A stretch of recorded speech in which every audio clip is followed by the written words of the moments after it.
બનાસકાંઠા જિલ્લાના ડીસામાં જન્માષ્ટમીના દિવસે શહેરમાં વિશ્વ હિન્દુ પરિષદ અને બજરંગ દળ દ્વારા બપોરના સમયે વિશાળ શોભાયાત્રા નીકાળવામાં આવી હતી, જેમાં ગોવિંદાઓની ટોળકીઓ પિરામિડ બનાવી રબારીવાસ, પટેલ સોસાયટી, અંબિકા ચોક, ચંદ્રલોક સોસાયટી, દેનાબેન ચોક, મુખ્ય બજાર, લેખરાજ 4 રસ્તા, સોની બજાર, સદર બજાર થઈ રામજી મંદિર વિસ્તારમાં મટકીઓ ફોડી હતી।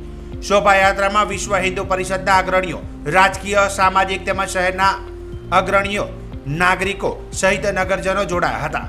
શોભાયાત્રા દરમિયાન કોઈ અનિચ્છનીય બનાવ ન બને તે માટે પોલીસ અને હોમગાર્ડ જવાનો તૈનાત કરવામાં આવ્યા હતા।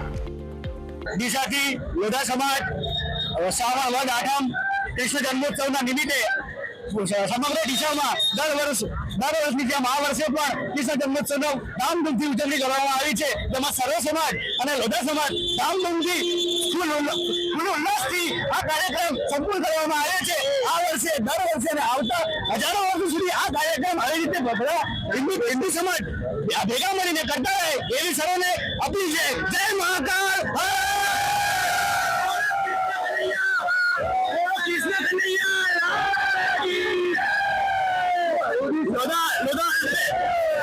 લોઢા અલ્પેશ, મહાકાળ ગ્રુપ, લોઢા યુનિટી અને વિશ્વ હિન્દુ પરિષદ। જયેશ બી સોની, વિશ્વ હિન્દુ પરિષદ ડીસા વિભાગ ધર્માચાર્ય સહપ્રમુખ તથા જિલ્લા વિભાગ ધર્માચાર્ય પ્રમુખ। આજે વિશ્વ હિન્દુ પરિષદને 60 પૂર્તિ વર્ષ પૂર્ણ થતાના આવે એટલે કે વિશ્વ હિન્દુ પરિષદને 60 વર્ષ પૂરા થયા છે અને વિશ્વ હિન્દુ પરિષદ સ્થાપના દિવસની શ્રી ભગવાન કૃષ્ણની શોભાયાત્રા અનન્ય વર્ષોથી ચાલી રહી છે।